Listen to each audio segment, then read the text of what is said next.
Hi, my name is Sam, and welcome to the channel. Today we're going to be taking a look at a lot of Godzilla stuff. I've had Godzilla on the mind a lot lately. We got a fat stack of books right here. We're going to be taking a look through them. And then as well, I do have a couple of new items that I did end up picking up. I got a Godzilla hardcover collection book. And then as well, I have a little fun Godzilla piggy bank that I'm going to show off to you guys that I ended up picking up as well. And we have a couple of DC Kaiju books from the 60s that I'm a really big fan of that I don't think a lot of people probably collect. I figured that would have a good crossover with Godzilla.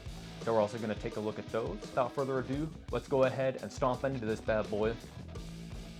I figured first and right away we should probably get started with the first Godzilla that got released here in America in comic book form. Marvel had put this out in the 70s. And of course we got our boys Doug Moenick, Herb Trimpe, and Jim Mooney. This Godzilla design is probably one of my favorite Godzilla designs, just in general. I think it's a good cross between like the Japanese suit kind of look and the more American CGI sort of look, if that makes sense. It's like a good mix between the two. Obviously this came out in 1977, so all they had was the movies at that time, but I'm just saying in terms of like the design aesthetic, that's what it reminds me of. These Godzilla books are a lot of fun. There's some wonky drawings that are in there, but that's just licensed comics in general. But I think in terms of licensed comics go, this is probably one of the stronger ones that are out there. And as you guys should be aware by now, if you are fans of the channel, I'm a big licensed comic guy. I love my cartoon comics and movie comics. So I can definitely tell the difference between good ones and bad ones, and this is not a bad one. So this was a reprint that they had done last year for the 70th anniversary of Godzilla, which they're still rolling into this year, so they're going to be releasing more toys, books, and things like that, which I have the 70th anniversary Godzilla hardcover comic we're going to be taking a look at. It's kind of like a collection of the greatest hits in IDW's eyes for what they had done for Godzilla. These reprints, one of the alluring things to me about them is that they still get all of the old ads and they put them in here. I'm not entirely sure how that would work with like licensing and things like that, with like reprinting old ads and how that would work. Some of these companies I'm sure are probably defunct anyways, so it really doesn't make a difference, but ones that are still around or companies that own or had acquired these other companies, you know, I wonder how kind of works with like monetary money floating around and kind of like the legal ramifications of reprinting old ads in these sort of comics. Or a lot of those places where you've been getting those sissy snacks. That's right. The color of its skin, I'm a really big fan of too. I think that vibrant green just really popped off the page, especially with like the background colors that they use in these books. They're not like the most complex drawings in the background. Like you would think for Godzilla, you know, there would be a lot of like skyscrapers, Tokyo, cityscapes and things like that. Not so much in this issue, at least. There's a lot of countrysides, which, to be fair, in a lot of the Showa era Godzilla movies, a lot of that stuff is like in the countryside and whatnot. So probably what they were pulling from, because it's around the same era. And again, just coming off of like these old ads. It's like, how do you go about reprinting like one of these old school ads? If anybody has like any insight on that, I'm kind of interested in how companies, you know, go about doing those sorts of things. I'm a big video game guy, so with like video games, you know, there'll be like licensed deals where they'll have, I don't know, like in a racing game, they'll have like a Rockstar energy drink or like a Mountain Dew billboard or something like that. And as time goes on, you know, those deals will seize up. So either they will patch that stuff out if they can, or they just straight up just pull, you know, the games and whatnot once those licenses run up, because they can't be advertising things that they're not in contract with. In terms of the reprints though that they did do for Godzilla #1 last year, there's like a metallic version. I think there's also a black and white version, I want to say. I could be wrong on that, but I just picked up the standard cover. So this is going to be an original printing of Godzilla #2, and in this issue we definitely will see more cities and buildings and whatnot, so I definitely appreciate that a lot more. Got the same creation team on this issue. And right away, you can just tell the difference between like the digital coloring and printing compared to, you know, on the old newspaper stock, just that the newspaper stock and the glossy paper, just what you're actually printing on makes a big difference in how your image turns out. Personally, I like a newspaper stock in my comics. I like the feel of it. You know, it reminds me of childhood a lot. I think that it mutes the colors down in a way that I really like. You can still get super vibrant pictures off of it, but as time goes on, you know, the colors will mute down a little bit, and I really like how newspaper print ages. Even though it doesn't age great, I just like that aesthetic. That's on newspaper print. These ships and stuff, really cool. Good old Daisy.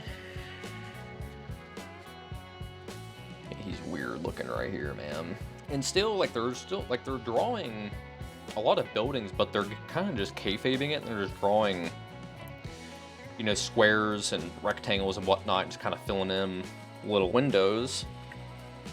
If you guys are curious, I also did 2 streams recently. I had done one of drawing Shin Godzilla, kind of my rendition of him shooting off a atomic fire breath, and then I also did a 1954 Showa era Godzilla, kind of the iconic poster shot. I had done a rendition of that. You guys want to check that out? There's videos and shorts of that. But yeah, the stories in these are you know, they're nonsense. Really not going to touch on that. And that's just, unfortunately, that's kind of the case with a lot of licensed comics especially. It's just, you know, it's just a bunch of nonsense. You're here to see cool shit. You're here to see Godzilla catching stuff on fire, running through buildings. Here to see cool spaceships, and that's exactly what you get. Story is, unfortunately, it's just like, who cares? But I think in terms of, like, Godzilla covers, this might be one of my favorite ones. Yeah, I mean, issue 5 also has, like, a really sick cover. I don't have that one in my collection, but that's also another one of my favorites. I just like how he contrasts here with, like, the spotlights and everything, with the black background with his green skin. Kind of wish that they made him a little brighter, but I get it, it's nighttime, so he's kind of just has the light source coming off of these and off the fire, so. All right, so I do not have a number 3. So this is going to be Godzilla number 4, Baradagon. I don't even know what you want to call him, dragon, bat, mouse thing. I don't know, man. This is way too handsome to be Stan Lee. If he drew this, he went into business for himself. Different creation team, same writer, but we have Tom Sutton as the penciler and Tony DeZunga. I don't know, sorry if I butchered your name, dude, but it's gonna be the 2, and I like how they specifically say he's a guest penciler on this. Even though aesthetically it's pretty much exactly the same, like there's slight differences in the eyes for sure. I think his design looks better, but for the most part though, it looks exactly the same. Printing in this book is a little wonky. A lot of like double image shift where like the coloring on the printing wasn't exact, so like a lot of it kind of gets that double image look to it. But this thing has a lot of printer bite on it down here. There are so many little holes, like they're hard to see on camera, but you see what I mean? So many of them. There are little holes just lining down all these pages. And even some of these pages has like a blue dots and like lines that are coming off of it. I'm assuming that that is from Dirty Rollers on the press. That thing was just chewing through books, man, because like a majority of this book in terms of its printing is fucked. Which is a shame, because I think aesthetically, like with the things that are going on in this issue, it's just badass. Like, you know, this luchador looking dude, this got like a laser, I don't even know what you would even call that thing. Guess yeah, it's just like a little laser rifle. And here they're promoting those Marvel mags that they, you know, they're skirting the Comics Code Authority by like making more edgy comics, so things like Conan and Howard the Duck. What else was there? There was like RoboCop. I don't know, they made a couple different, you know, magazines because of this. So the Comics Code Authority basically came in and was like, hey, you guys can't be putting these, you know, this stuff in comics because it's not appropriate for a young reader, blah, blah, blah. So how they get around doing this is they just print their comics in magazine size to skirt having to, you know, censor themselves, and so they could sell it straight to the newsstand. Good old KISS logo, really putting into perspective of the, you know, the year that we're looking at here. Oh, got another one. What is this, 77? Oh yeah, I mean, fucking KISS is at the height of their powers during this time, man. It's the Love Gun era KISS. Untouchable. Untouchable. Just, those dudes were on fucking fire in the late 70s, man. I mean, all through the 70s, those dudes just put out bangers after banger. I really need to find a fresher copy of this. Not like the pages are beat up or anything, because they're not. They're actually in really good condition. It's just the print quality on it is not great. Find one with a more vibrant color, I think, and one that's not as yellow, because, like, man, these pages are like real yellow compared to the other ones we were looking at. They're not even, they're more brown than yellow, and you can see there's like schmutz over everything. Like, this thing just needs to get cleaned up. That's what we got for now. Eventually I'll pick up a new number 4 whenever I come across one. You know, I'll pick it up and probably sell this one off. Alright, so we're going to be jumping all the way up to number 19. This cover is jacked. I love just the shitty scale and his wonky little baby arms he's got going on. Alright, so it looks like we went back to the same creation team as the first 2 issues, but different inker. So to me, this is where the Godzilla comics really started to jump the shark. I think like after issue 10, they got like real cartoony and just kind of like, alright, like let's wrap this, you know, shit up. Definitely started gearing way more towards kids than I think the original couple issues had done. It's like, what are we doing? It's like, we got Godzilla in like a fucking Donatello, like, undercover costume. He's gonna go out and beat up Casey Jones. Terrible. Absolutely terrible. This is one of the reasons why I love going back and looking at this shit, though, because you can just, again, really tell the difference right away between, like, a good comic and a bad comic just by having the experience of looking at so many licensed comics. So far in this book, I have not seen, like, any images that, like, really stick out to me, like, oh, that's a cool image. They're all pretty bland and basic, and all of, like, the coloring in the backgrounds have just been, again, really basic. Not one of the stronger issues, for sure. In fact, I would say this is an extremely weak issue, and if not, a bad issue. Real heavy on recommending things for you guys to pick up and add to your collections. I can tell you right away, this book ain't it. These albums right here, baby, we could talk all fucking day about this. Especially Ace's album. I think that this record is the best record that KISS, or I should say that KISS has put out. Their logo on it. Obviously, this is all Ace on this record. You know, nobody else had touched it. Out of these 3, kills them. And then I think even out of the KISS catalog, man, this thing might even be the best out of all those records. I'm a big Hotter Than Hell guy, and then also I'm a really big, like, Rock and Roll Over dude, so those records are high up on the list for me. But man, it is really hard to beat Ace's first solo record. It is really hard to beat that. Paul's record has some pretty good bangers on it, and Gene's has like one song maybe on it. Peter's, it's like an R&B record. I wouldn't categorize it as, you know, a rock record. So I don't really piece it in with everybody else because it's so different. You know what I mean? It's like I said, it's not rock. It's an R&B record. It's soul, I would say, even to a certain extent. It's very interesting. Peter Criss has that jazz background, so that's where it kind of comes from. And this is kind of insane to me, like the Lego sets they're advertising in 78. Wow. You know, I didn't realize that Lego was really that prevalent in America until, in my opinion, I would have thought until like late 80s, early 90s, you know, when they really penetrated the market. So that's kind of interesting to see. You know, my parents are products of the 70s, so, you know, I saw things growing up that they had, like Erector sets and Lincoln Logs and whatever they would have had in the 70s. That's really interesting to see a Lego ad from 76. Well, I guess this is 78 here, but still. Alright, so let's keep it in the theme of old school books. This is a copy of Star Spangled War Stories 115 from DC. Artists and inkers, colors, who even knows? DC, you know, did not give credits. Especially at this time, they were super late to giving credits to their artists, and that was like, you know, a big reason why a lot of these artists and whatnot started jumping ship and heading over to Marvel and other various companies, going over to EC and whatever else, because You know, DC is fucking their artists over so much, especially with credit and royalties and all that. Page rates, I should say, really not royalties. They really weren't making them at that time, but you know, their page rates and stuff were fucking terrible compared to other companies. All right, so Star Spangled War Stories is a book from the 60s. I discovered probably the last 6 months, and I've really grown a fondness of. It's basically just World War II fighter jets, naval ships, like war stories, but they're going against dinosaurs, kaijus, however you want to look at it. So they're really cool, fun books, and it's not something that you would expect to see, especially in the 60s. Very, very cool stuff. You get to see a lot of different machinery in these. One of the things that really stuck out to me, especially in the drawing style, is whoever is drawing this stuff just looks like they're ripping off Toth. You know what I mean?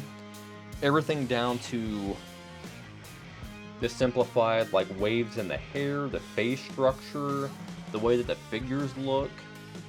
Like it's like looks like somebody ripping off Toth. And I mean, you know, Toth would have been, man, he probably would have been he would have been at Hanna-Barbera around this time. So for sure, just out of comics in general, you know, he was already making a big influence because of the cartoons he was making. In my opinion, DC, pretty much from, you know, like the 50s through the 70s, I think that's like their prime area. And then kind of after that, you know, they started taking a dip a little bit, and then, you know, had gained some notoriety and whatnot after the fact. Yeah, this page was restapled in here by somebody. Yeah, there's 4 staples in this book. I didn't even realize that when I bought it. It was a super low grade. I think this is below good, whatever the hell that is. I don't even remember, but yeah, this thing's pretty. It's not terrible, but it's pretty beat up. But even this, dude, it just reminds me of Toth so much. There's, man, it might even be the very first episode of Johnny Quest, where they're going against the Frogmen dudes, and they look exactly like this. Like, pretty much to a T, and I get it, that's just old school diving gear, but again, this just comes down to, you know, Doug Wildey and Alex Toth definitely are cut from that same cloth, so those old Hanna-Barbera cartoons, what screams to me is like that 60s simplified cartoon art style. Fucking love it, man. I skip like these Army of War and GI Combats and all that kind of stuff. I'm not interested in like actual war books. War as Hell is one of my favorite war book series, but kind of with this, it has a spin on it to where there's like supernatural, ghosty, you know, things going on in it, as opposed to just straight war. This is a cool shark. Dynamic way of making that scale, just blacking that out, making it look like his tail is wrapping around. You don't have to draw his entire body. Very good drawing. Yeah, dude, these comics are just fucking badass, man. Definitely could use some work in the lettering category, I think. So way too many letters on the page, which that's like one of my biggest pet peeves in comics. This thing was restapled too. It's been restapled. But yeah, one of my biggest pet peeves in comics is the image to word ratio on the page. Works both ways. If there's too many images or if there's too many words. You know what I mean? It has to be a good balance between the two. If you're going for like a minimalist, like more images, you have to make sure that you have strong images that are telling the story, because the words aren't there to supplement it. As opposed to look to this where there's a lot of action going on and a lot of words, it's just too much, you know what I mean? It's like overbearing. It's like if you actually sat to read this book, like you'd be reading for quite a while, because it's like this is an entire fucking paragraph like in these panels. Like it's kind of insane actually, the amount of text that's on like a page-to-page basis. Not a lot of sound effects, you know what I mean? It's very just like lettered on. Normally it's not a big, bold, expressive. They're kind of getting it here, but you know what I mean? They're more, for the most part, they're just drawing just basic letters onto the page without any actual lettering design added to it. I was just rereading this. If I don't give these brutes lead indigestion, I'll wind up as a hero sandwich. He's saying I'm gonna fill his bitch full of lead. Out of all of the Star Spangled War stories, this is up there for one of my favorite covers. The big sea monster. And again, man, just The coloring on this is fantastic, but the composition of the actual shot, dude's up here on the AA gun. We have another, I guess that's an AA gun, I think. And then just like this kaiju monster dude, these dudes down here. So it gives it multiple layers of depth without having like a super complex shot. So it's just like 1 layer, 2 layers, 3 layers, 4 layers, 5 layers, 6 layers, 7 layers, 8 layers, 9 layers before you get down to the water. So there's a lot of depth and dimension to the drawing. Something that really blew my mind when I was looking through this, because you don't see it very often. Advertisements for the Batman 60s TV show, I'm a big fan of it. You know, Cesar Romero is probably my favorite Joker. I don't think to this day, you know, touching his performance, Jack Nicholson sure tried to do his best, you know, Cesar Romero, I think, impression with a little bit of Jack Nicholson isms in there. Heath Ledger and, you know, Mark Hamill and all those guys, it's like, yes, they're super iconic with the roles that they've done and everything like that, but anytime I ever think of the Joker in my mind, I think of Cesar Romero. I, in fact, have a huge painting of Cesar Romero. One of my buddies I was in the Marine Corps with was a graffiti artist from New York City, and he had made up a stencil, a bunch of different stencils, and had done one of those like stencil drawings with spray paint. The thing's like really fucking sick, actually. I had put up a short, and I want to say it was called like Comics and Toys, Sharing Comics and Toys, something like that. If you want to check that out, I shot a shot of that painting in there, so if you want to see it, you can. But yeah, it's all done with spray paint. Pretty impressive. Hell yeah, man. It's cool images, like the dinosaurs just swallowing, so everything is just kind of, you know, getting pulled in just because of the sheer mass of the dude. This fish is as big as a battle stick, making a matchstick of the plane, he says. I mean, this thing is a fucking catfish, right? Like, that's what they had to have used, I would assume. I mean, that's what it looks like to me. Like, they tried to draw a catfish and then just remove the whiskers off of it. Ruh-roh, we got a loose page in here, ladies and gentlemen. I will not be restapling it. I don't do that shit, man. Other people want to take that upon themselves to do it, go for it, but I'm not going to be the one to accidentally fuck it up and ruin the book even worse than what it is, you know what I mean? Even though I wouldn't fuck up the book. It's just the principle of the thing, just leave it alone, you know? Let it be. Yeah, I guess in terms of images and things like that, this isn't the strongest book out of the two that I've been showing off today. Not a lot of action-y stuff going on, even though there's like war stuff going on here. But not a lot of dinosaur action going on in this issue. Just a handful of shots. But not every shot can, or every issue can be an absolute banger. Yeah, this here is weird spot. Somebody had, at some point in time, stuck a piece of tape on here for some reason. There isn't even a rip. So who even knows why this piece of tape is on there, but they stuck it on there and it stayed on there for a really long time, and the adhesive, you know, unfortunately kind of seeped through the page there, so is what it is. Again, you know, these books are from the 60s, so they're really starting to show their age, but now that they're in my collection, I'll take care of the best of them that I can until they get passed on to the next person.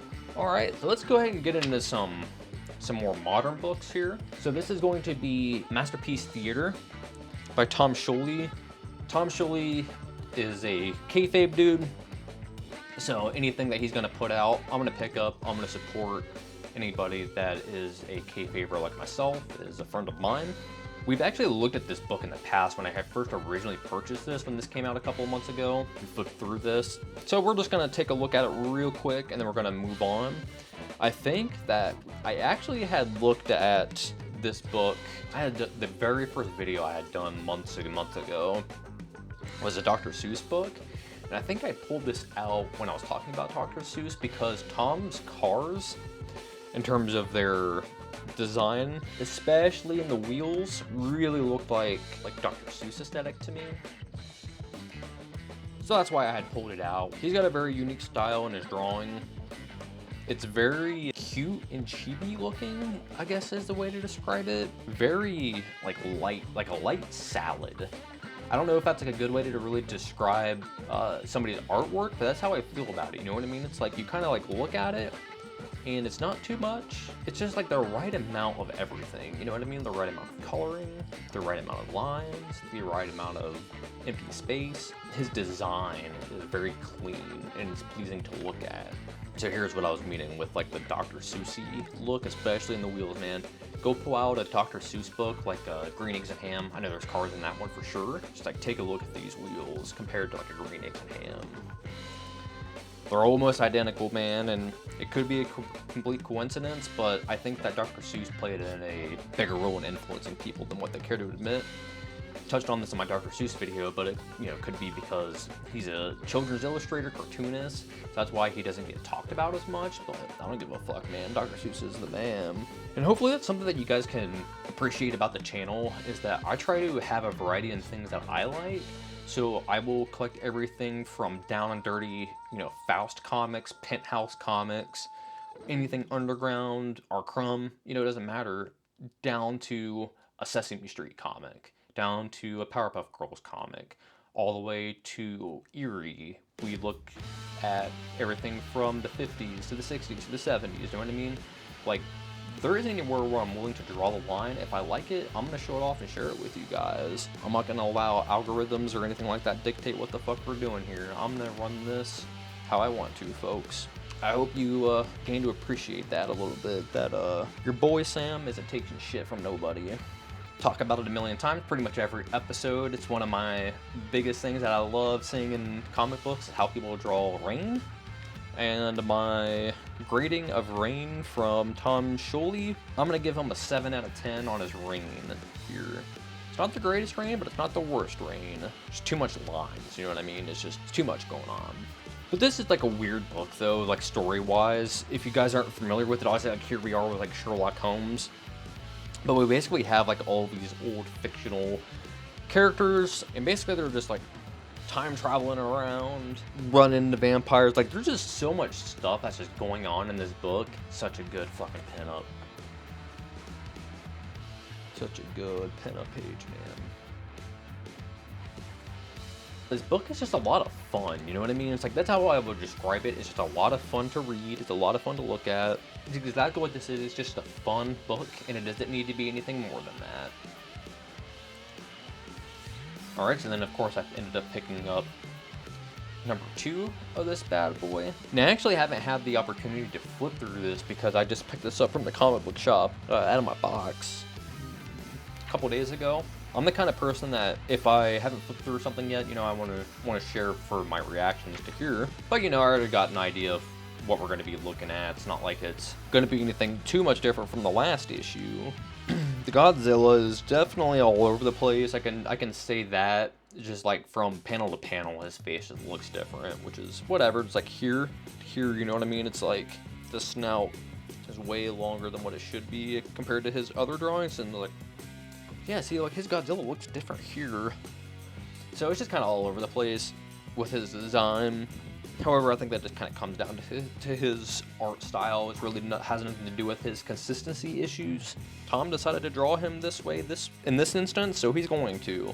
One of the things that's really hard for people to capture is being underwater, and as a big fan of how people do rain, also a big fan of how people capture things underwater. Gonna keep saying it, I'm gonna say it a million times. Paul Chadwick, the creator of Concrete, is the golden standard of how you draw things underwater. But look at this. How do you get water out of this? You know what I mean? I don't personally. It kind of just looks like a bunch of dudes in space. That's what it looks like to me. Just because he's on a blue background really doesn't mean much. It looks more like a spaceship. Even in these shots, it's like, you can't tell he's underwater. There's bubbles here, but there isn't bubbles in any of these other shots. Kind of weird. Not the greatest rendition of underwater drawing I've seen. Okay, so we're going and we're just flipping. I thought this shot was really cool. I put it in the thumbnail. I just like the composition of this drawing a lot. He's just engulfed in the flames. It's cool. Godzilla is a difficult creature to nail like the same every time, just because of the distinct, design of whatever Godzilla you're drawing. Has a very distinct look, and if you do not get it right every time, it's real easy to tell if it's wrong because we've seen it so much. I'm a big fan of how he's drawn Dracula here, and just off chance, I think that Tom should just crank out a Dracula book and color it like this. That would be really dope. It's like that orange hue that like you see in, you know, your manga books. That red ink tint. It's like exactly the same. He had to have, because there's just no way, like that color is so distinct, he had to have taken his little eyedrop tool and scanned in some Fist of the North Star or something and used that color, because it is the exact same hue of orange and there's just no fucking way. Hold on. So this is kind of the color. This is more of a peach, but you see what I mean? I mean, this book is brand new, and this book is, you know, 60 years old, so the color's faded a lot, but you know what I'm getting at, though. It would have been exactly the same color. Had to have pulled it from a manga book and slapped it onto his Photoshop. It's fun. Pick a. Oh hell yeah, dude! See, now we're talking. See.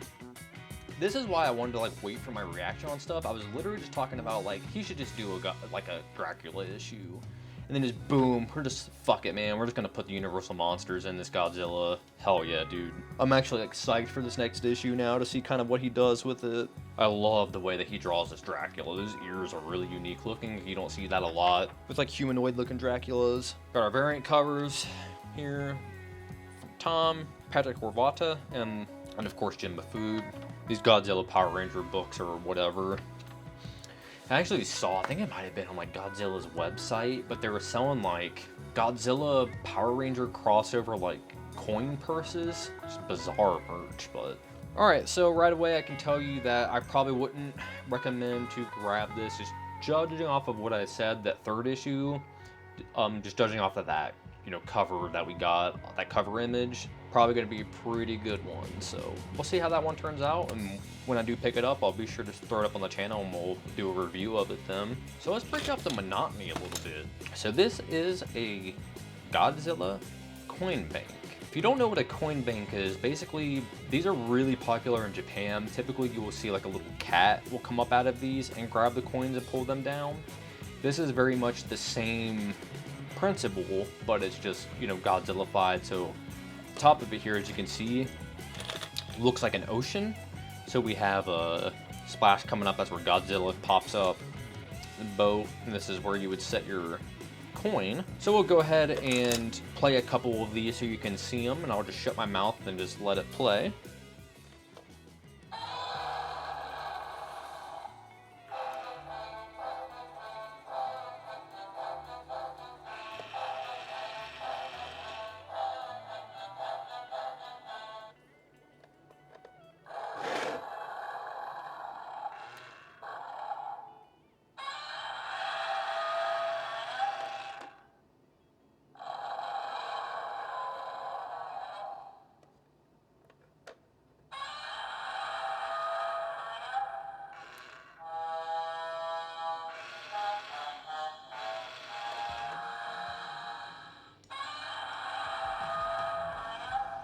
Like I was saying, I picked this thing up from Barnes & Noble.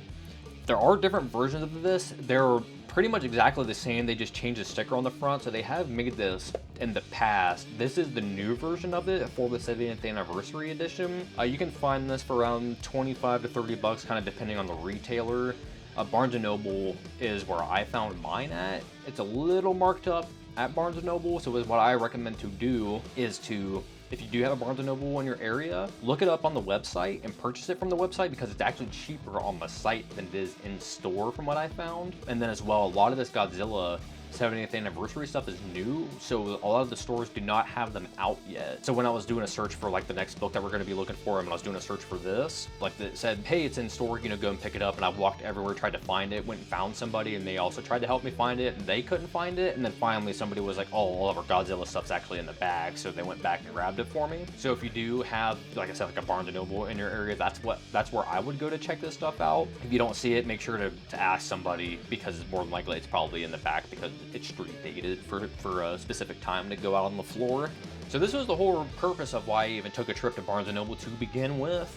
was this Godzilla 70th Anniversary Edition. I had seen somebody put up, I think it was, may have been like a random video that got recommended to me. It could have been like a short, I don't remember. But I'll share the channel down in the description. It's gonna be Maester Squad. He's somebody who, again, I discovered he's another small creator, so I feel like I would give him a shout out for doing a review and recommending the book. Like I said, I did go out and pick this up based off of that video. This is honestly a really cool package. Again, this thing is $30 through base retail on the sticker price.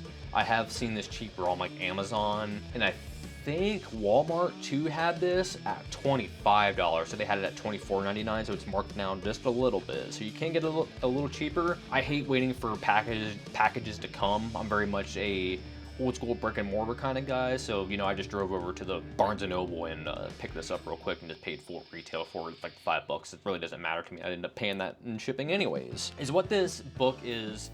It's exactly that. This is a IDW published book, and they basically take a bunch of snippets from different IDW Godzilla properties that they've done throughout the years and reprint them in here. Not their entirety, like some of them are in their entirety, some of them is just a handful of pages. You know, there's a cover gallery in here, there's like pinup gallery, so it's just kind of like a collection of like a great Godzilla greatest hits is like the best way to look at it. For, again, books IDW had published throughout the last, you know, 10 years or whatever they've had the license for. So this is going to be the table of contents here, what we're going to be looking at. I wish that they would have included page numbers here. You know, that's kind of something that would be important. But alas, there are no page numbers, but that's hopefully if they do future editions of this, you know, they can put in page numbers. That would fucking make sense to know where the stuff is at in the book instead of having to flip through it to find it. However, I can tell you right away that the half-century boar and the Godzilla in Hell, those are two of my favorite Godzilla IDW things, and probably my only two IDW things that I actually like. I dislike heavily like digital art, you know what I mean? Just like when you look at it, it just looks like a fucking computer cranked it out. I hate how that looks. I'm sure that some of this is probably digital, if not all of it's digital, but man, it's really hard to say. He very well could have inked all of this. I'm gonna lean on towards that this is all actual drawings and it was digitally colored. But his art style, I think, really meshes well with Godzilla. It gives it that kind of like scratchy aesthetic to it. Yeah, the texture on his skin there is so good. Trying to see what he's doing. So it looks like is what he's doing to get this texture on the skin. So he's drawing the individual folds, and then it's hard to pick up on camera because it's real fine, but inside the folds, he's doing individual cross hatchings. So they're like individual boxes that he's doing them in, and then that's what's giving it the dimension. And of course, he's highlighting those folds on the outsides to show that there's depth to it. But yeah, like I said, I think he's the strongest Godzilla artist. Got my man Hedorah, one of my favorite monsters. Gigan is probably my favorite Godzilla monster, and then probably Biollante, and then Hedorah. I'm a fan of like the bigger, more like natural looking monsters, you know what I mean? So it's like he's kind of a play on like pollution. Biollante is just kind of like a play on, you know, plants and that sort of thing. Gigan, he's just a cool alien. I just like how he looks. Really nothing else to that. This is what I mean by when I was saying like, I hate books that just look like it got spit out by a computer. This is exactly what I was talking about. Yeah, I just fucking hate how this looks, man. Definitely an aesthetic in my art I will never do. You will never see me pull out Photoshop. It'll never happen. Very much a old school, hardcore punk kind of guy, very DIY. I stick very true to my ethos and, you know, what I believe in. I'm not touching any digital tools. Like, you know, I wouldn't be opposed to digitally coloring something if it looked right, but in terms of like digitally drawing, never gonna happen. This is one of the stronger stories in here. So we got Matt Frank on this. So this story is kind of interesting because what he had done was made a piece of poetry, and that's what, you know, we're getting here is the poetry kind of about Godzilla attacking the town. See, now I'm trying to decide if this was digital or not. I'm going to lean on to the fact that there is a combination of both going on here in the drawing, because I want to say that some of it is hand drawn. Yeah, I think it's a combination of both. I think it's like some of it's hand drawn, some of it's digitally drawn, some of it's shaded by hand. Watercolor marker, it looks like this for sure is watercolor marker back here. So yeah, I think it's a combination of both that's going on. But I like the black and white Godzilla movies. You know, the original Godzilla movie is probably my favorite. The Showa era stuff, so seeing Godzilla in black and white is kind of what I prefer. And then just like 70s Godzilla design, I really love too. He's just so derpy.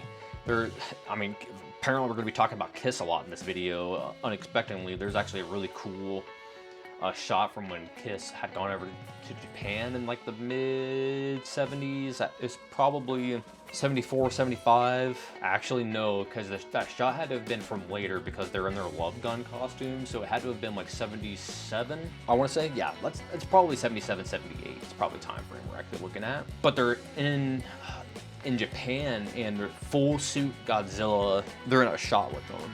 And I'll put it up on the screen and just show it to you guys so you can see it. Every time I see the 70s Godzilla design, it's exactly what I think of every time I see that photo with Kiss, man. Kiss is my favorite band of all time, so it's like anytime I can sneak in some Kiss talk, it's gonna happen. Again, another story that's just like overly digitized. Just like, I'm good on it. Can't stand it, man. It's not like it's bad, it's not my cup of tea. I just can't stand how it looks. I think that it looks cheap. That is the best way to describe how it looks, is cheap. Like, what the fuck is this shot down here? Like, what is this? Like, I understand what they're doing here and what it's supposed to be. It's terrible, it's just not a good drawing. This story specifically was like a weird one for me that they included in here. Out of all the IDW stuff that they have, this was the one that was like a mind scratcher to me. Like, why is this in here? Another good monochromed Godzilla story. Going to that Showa era design, which I love.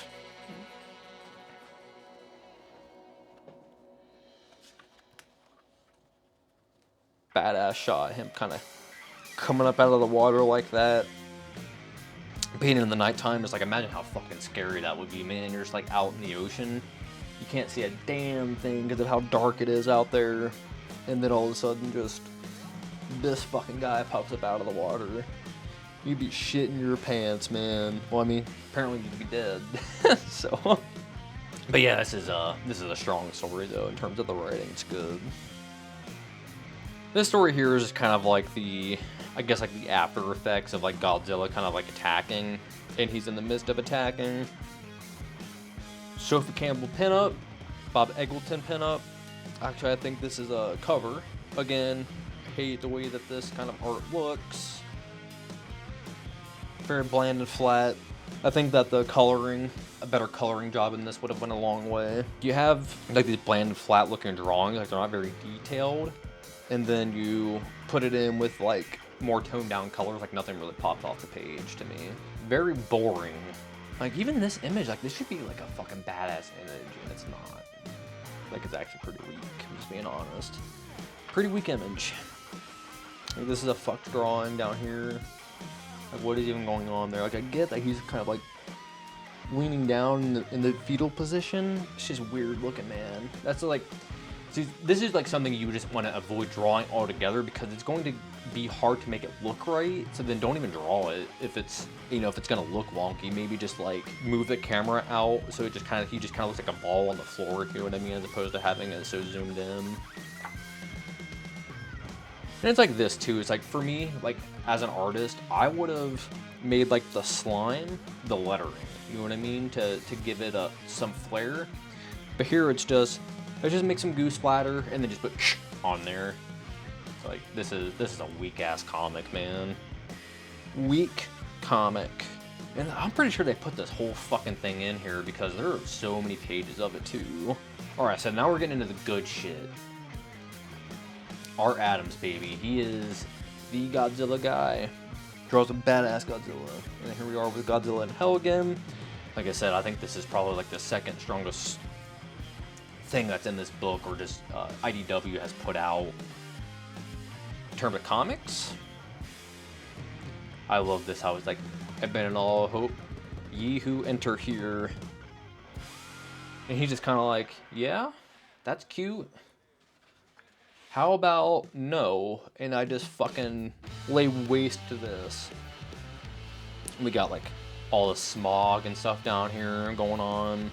And this is literally just like piles of people coming at him.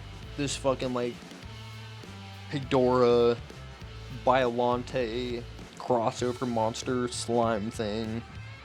Yeah, and he's just getting attacked by people, man. That's what that is. It's just a sea of people. Now we're gonna meet baby Godzilla. But joke's on us, he's actually Shin Godzilla, Biolante, Hydora mix. I don't know what else you would want to call this thing, but that's what it looks like to me. Such a cool fucking design though, man. It's very, you know, Stranger Things. Very demo Gorgon looking. Again, another badass cover. Obviously homaging EC a lot there. Another really strong cover. From what I remember, this had a lot of fun. Yeah, like sort of like Rodan stuff in it. Very obviously they're homaging Jurassic Park in this issue. Like even down, let's just flip back here. Even down to like, look at their fucking character designs here. Like, can you get any more Jurassic Park than this? Look like a bunch of paleontologists. Yeah, I think these are really strong drawings. This one you kind of get lost in a little bit. I think there's too much purple going on. Like there isn't enough color variation to differentiate the images between each other. But it's still a really cool image. Like same thing here. It's just too cluttered. Probably could have done without all the additional webbing on there. Kind of looks like Goldar from Power Rangers. And this is just an example of like a good Godzilla comic with like very to little dialogue in it. All you need is good sound effects, man, and it fucking works. And they are good sound effects. Like they're playing into the background here. We got different fonts. You know, they're actually trying with the lettering on this one. One of the stronger issues in here, for sure. These assholes. If you're a Godzilla fan, then you know. Bunch of assholes. Matt Frank here. So this is 2004 Godzilla, you know, the Japanese version, which is like really surprising to me because they pulled so hard from the American Godzilla design from '98, which I think is fucking terrible, man. You know, that movie unfairly, I think, gets a lot of shit. There are a lot of bad moments in that movie, don't get me wrong. Is it a good Godzilla movie? No. There are really sick special effects and visual effects that are going on in that movie, and there's also very bad special effects and visual effects going on in that movie. It's kind of a weird, you know, movie to where they tried to use more CGI than not. You know, it came out a couple years after Jurassic Park, to where Jurassic Park they used more practical than CG. Definitely gives it that weird aesthetic or middle ground to where it's like they had a lot of tools to use, you know, because again they're like at the height of practical visual effects making, and they're kind of getting to a point with digital that they can make convincing stuff. So it's kind of like we have all these tools at our resources, let's just throw everything we have at the screen. Very Roland Emmerich. It's like there's a scene, you know, that shot with Godzilla going through the city, and those like there's like 50 fucking helicopters and they look terrible, just all weaving in between each other, flying in and out. It's like that would never happen in real life. It's like, one, they can't do that because the uplift that the propellers need, if you flew underneath another helicopter like that, like I'm pretty sure it would spin out of control or very well come close to it. But yeah, I just hate how this design looks. Again, it's just Roland Emmerich, like, let's make them look like an iguana. And I have no idea why the Japanese even bothered with that fucking character design and putting it in one of their movies. It's not like it did the greatest either. Like, it's not like it failed, but it wasn't the biggest success either. Like, it was a big movie, but it wasn't massive like they thought it was going to be. It's like, you know, that Carl's Jr. putting out toys, and Taco Bell putting out toys, and Burger King putting out toys, and, you know, you fucking name it. And the toys sold like hotcakes, but the movie itself, it's like people saw it and they were like, oh, yeah, so about that. And there are Godzilla 98 apologists, and I mean, like I said, it's not a good movie, but it's something that I would put on in the background, and you just kind of look over at it, just like, okay, all right, like you see what people like in it. This piece especially reminded me a lot of Jim Rugg. Kind of has that, I don't even know how you want to describe it, but Jim Rugg has a very unique, like, bubbly is the way that I would categorize or describe his drawing style. It's bubbly looking. It's very like fun, poppy. One of my favorite Godzilla images of all time right here, man. There's posters of this, and I'm pretty sure, oh yeah, dude, you can still see it. He did this on Deleter. So I think is what's going on here. Try to flex some of my comic knowledge a little bit. So I think is what's going on is there is so it's just a white piece of paper. He drew the image on that. He then put, I'm assuming this is like a piece of like frisket or something like that. Over top of this, a piece of brown see-through film to give it this color. And then had gone in and put in these white highlights after the fact. With like a gel pen. Has to be a gel pen. But I think that's what's going on here, because you can see the Deleter logo down here, which I think is kind of cool. I'll show it to you.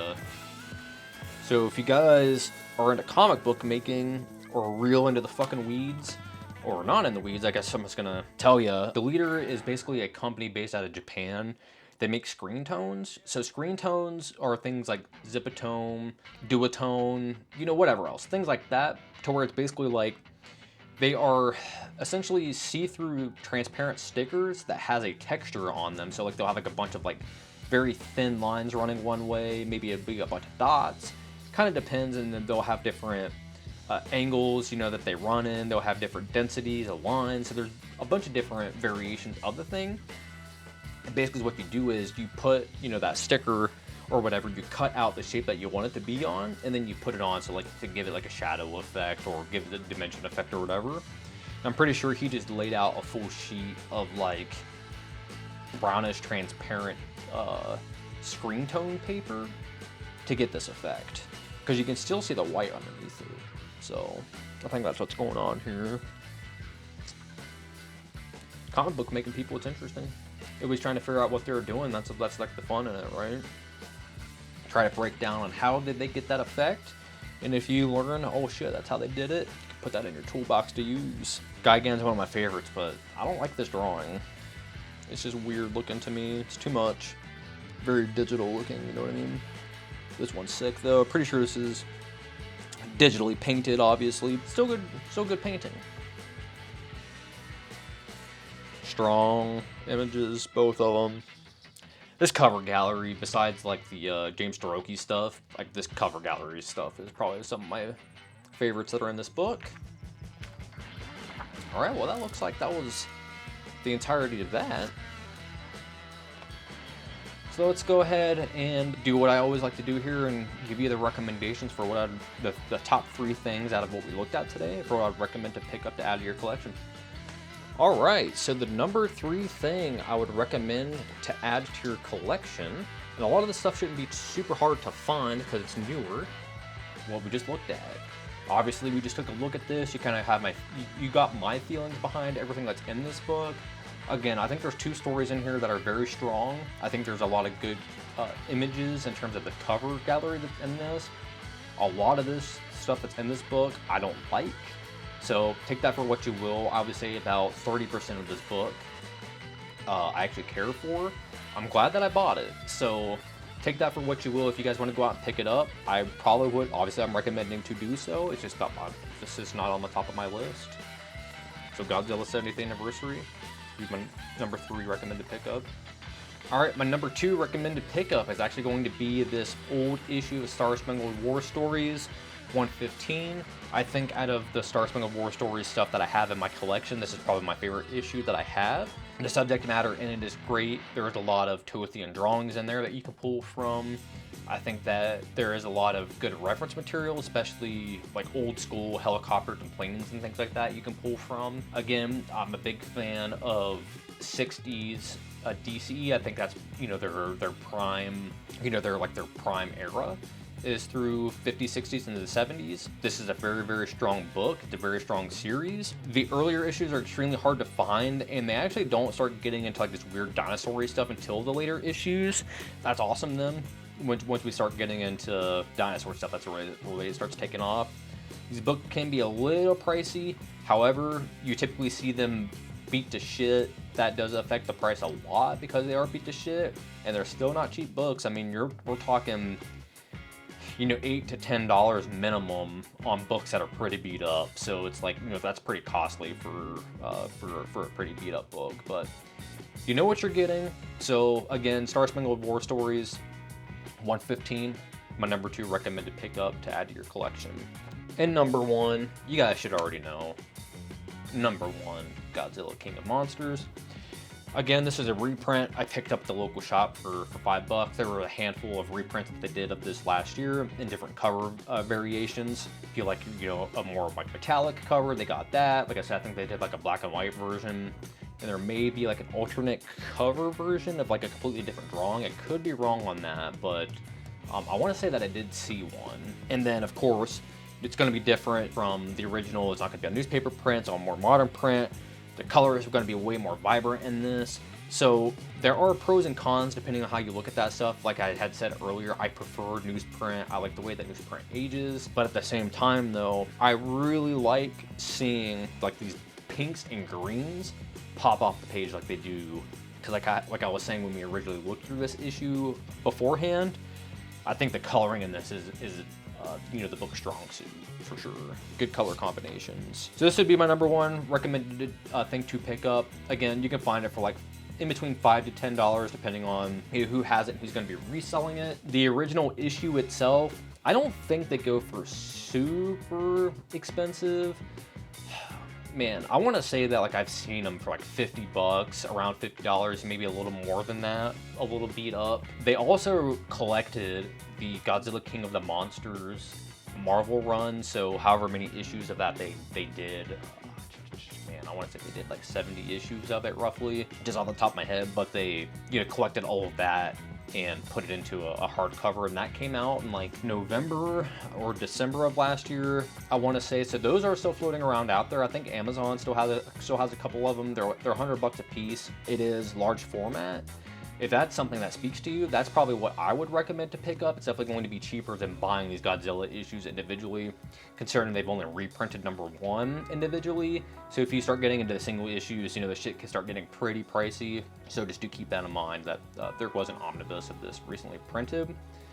And there is another omnibus of this collection. However, I think just issue 1 is colored, and then number 2 through the rest of it is all black and white. It was in the like those Marvel Epic collections that they did. They're kind of like those cheaper black and white bound paper bound books that they put out, you know, in I don't know, mid 2000s or so. So there is one of the Godzilla floating around out there. That thing is about $70 or so. So it's not the most expensive thing in the world.